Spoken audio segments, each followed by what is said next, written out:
Oi, pessoal! E aí, vamos continuar, né, com o nosso conteúdo?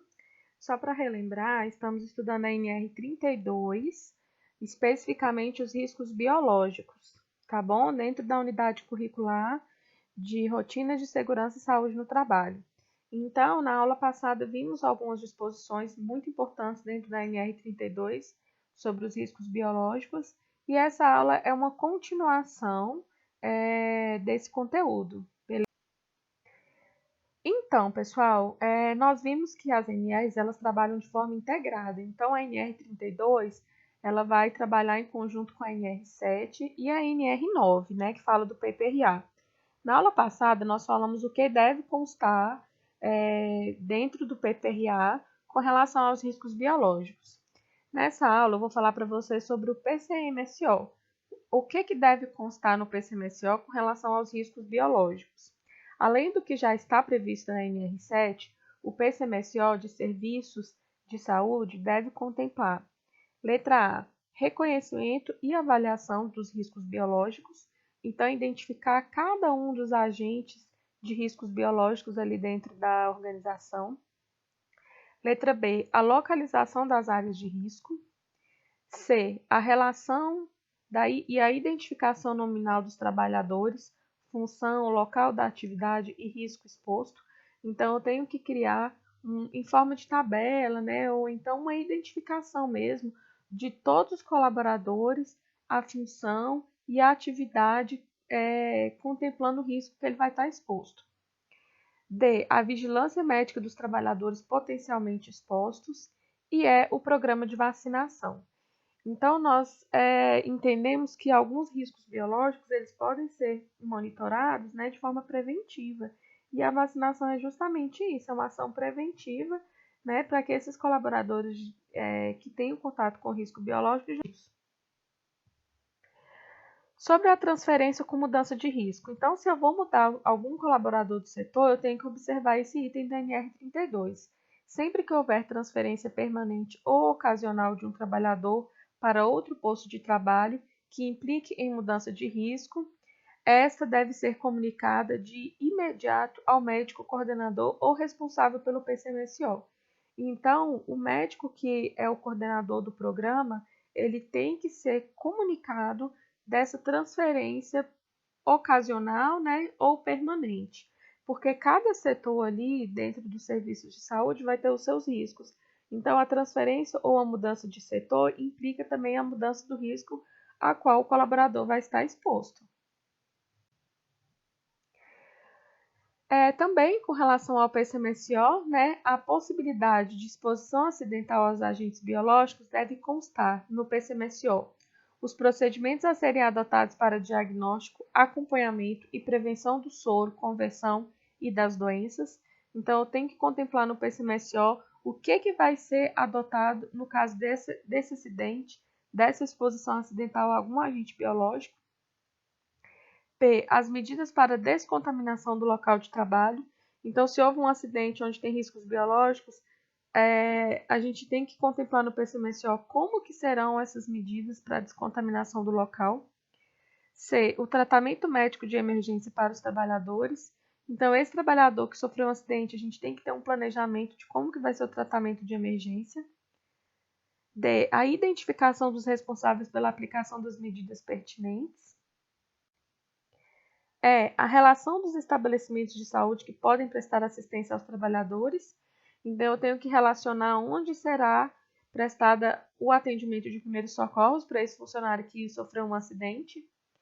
F. As formas de remoção para atendimento dos trabalhadores. E G. A relação dos estabelecimentos de assistência à saúde depositários de imunoglobinas, vacinas, medicamentos necessários, materiais e insumos especiais. Então, pessoal, o serviço de saúde ele tem que estar preparado para um acidente envolvendo agentes biológicos. A prestação de primeiros socorros, a sorologia, tudo que vai ser adotado ali para evitar uma lesão maior na saúde do trabalhador. O PCMSO deve estar à disposição dos trabalhadores, bem como da inspeção do trabalho. Então, gente, como vocês já sabem, tanto o PPRA quanto o PCMSO tem que estar disponível para qualquer pessoa ali da organização ter acesso. O colaborador ele tem direito de saber os riscos que ele está exposto, as medidas corretivas, as medidas preventivas. Então, tanto o PCMSO quanto o PPRA tem que ser divulgado, tá? E, claro, também tem que estar disponível para fiscalização. Sobre a exposição acidental. Em toda ocorrência de acidente envolvendo riscos biológicos, com ou sem afastamento do trabalhador, deve ser emitida a comunicação de acidente de trabalho, que é a CAT. Então, a CAT ela vai ser enviada, né, ela vai ser comunicada em caso de acidente ou doença do trabalho. Nós temos aquele prazo de um dia útil, né, para a comunicação da CAT, e em caso de exposição acidental que envolve agentes biológicos, ela também tem que ser feita, também tem que ser comunicada. Aqui tem o modelo da CAT, você já tem esse modelo, em razão da outra unidade curricular, que nós preenchemos uma CAT, mas só para a gente relembrar. Então, sobre as medidas de proteção, né? As medidas devem ser adotadas a partir do resultado da avaliação dos riscos identificados no PPRA. Então, para cada agente biológico que eu identifiquei no PPRA, eu tenho que adotar as medidas de proteção. E em caso de exposição acidental ou incidental, medidas de proteção devem ser adotadas imediatamente, mesmo que não previstas no PPRA. A manipulação em ambiente laboratorial deve seguir as orientações contidas na publicação do Ministério da Saúde, Diretrizes Gerais para o Trabalho em Contenção com Material Biológico, correspondentes aos respectivos micro-organismos. A biossegurança. Aqui é um conceito muito bom de biossegurança para a gente poder estudar, né? É um conjunto de práticas, equipamentos e instalações voltadas para a prevenção, minimização ou eliminação de riscos inerentes às atividades de prestação de serviços, pesquisas, produção e ensino, visando a saúde dos homens, a preservação do ambiente e a qualidade dos resultados. Então, a biossegurança é uma prática, né, que a gente tem que trazer para a rotina aí dentro dos serviços de saúde.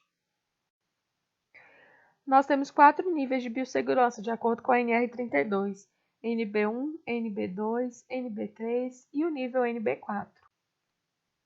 Quais são os critérios para definir o nível de biossegurança?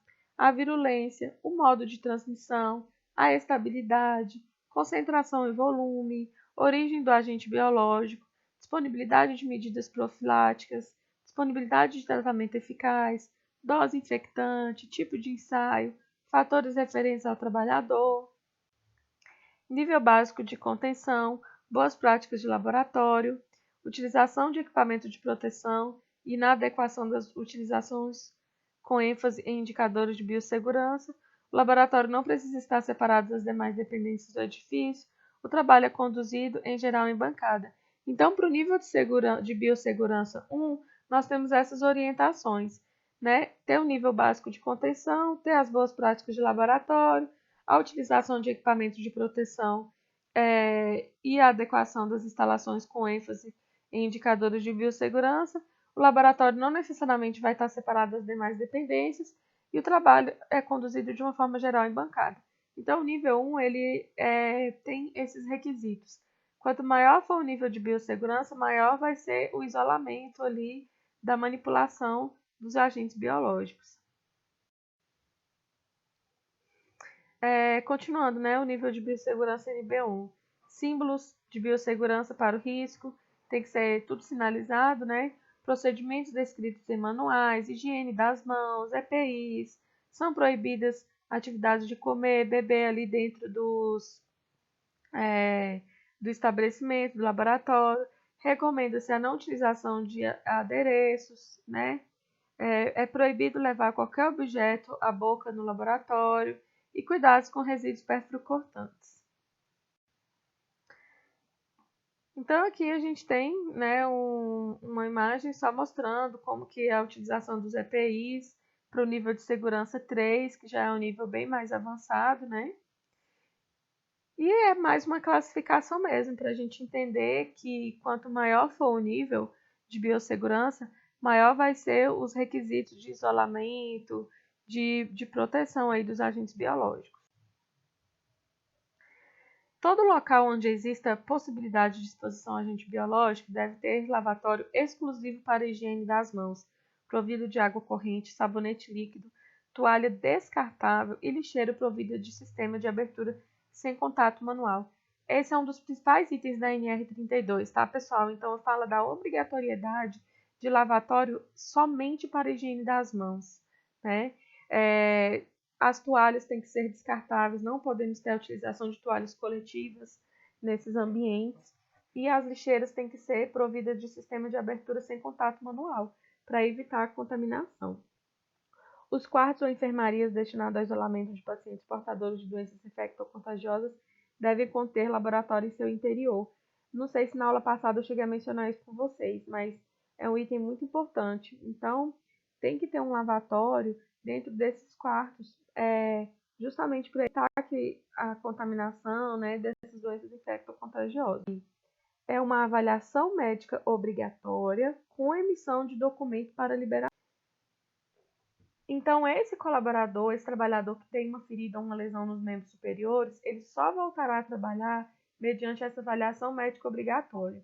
Não é somente com a permissão do superior, não. É uma avaliação médica obrigatória, com emissão de laudo. Tá? A questão ficou? Próxima questãozinha aí.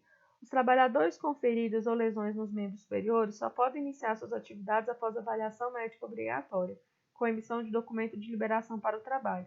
Correto, né? Aí está o item de acordo com a NR32. Bom, pessoal, então para a gente continuar aí, né, o último assunto sobre a vacinação dos trabalhadores. A todo trabalhador do serviço de saúde deve ser fornecido gratuitamente programa de imunização ativa contra tétano, difteria, hepatite B e os estabelecidos no PCMSO. Então, a vacinação ela é uma das principais medidas preventivas, né, para que o trabalhador ele não seja infectado por esse tipo de riscos biológicos dentro ali do serviço de saúde, tá? Sempre que houver vacinas eficazes contra outros agentes biológicos a que os trabalhadores estão ou poderão estar expostos, o empregador deve fornecê-las gratuitamente. O empregador deve fazer o controle da eficácia da vacinação sempre que for recomendado pelo Ministério da Saúde e seus órgãos.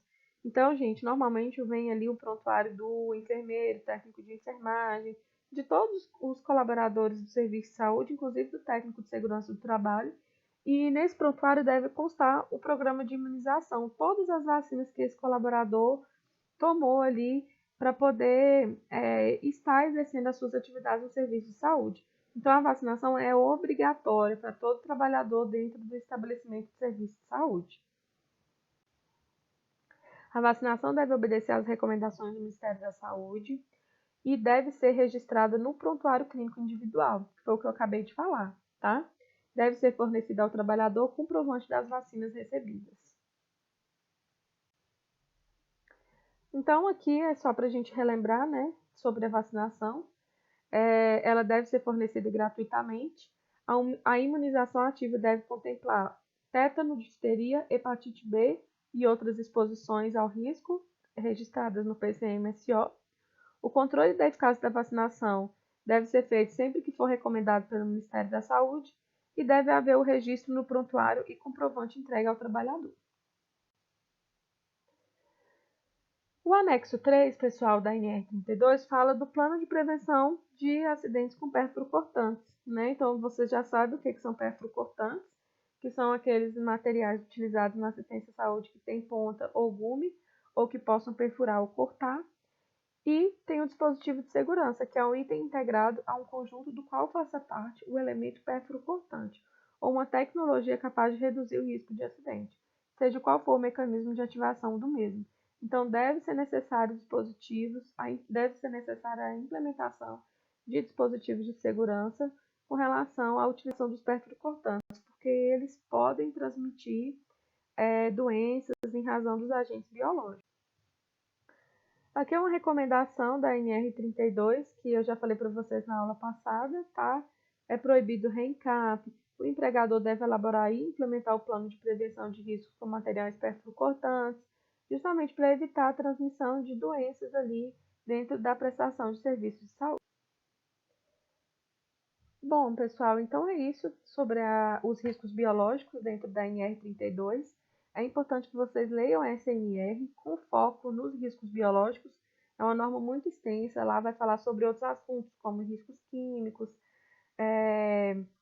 mas o nosso foco aqui nesse estudo principal são os riscos biológicos. Então, leiam a NR32 sobre o assunto de riscos biológicos, para que a gente possa facilitar o entendimento, resolver exercícios e ficar mais fácil aí o conteúdo, tá bom? Depois eu vou postar alguns exercícios e a gente vai poder dar continuidade à unidade curricular. Até mais!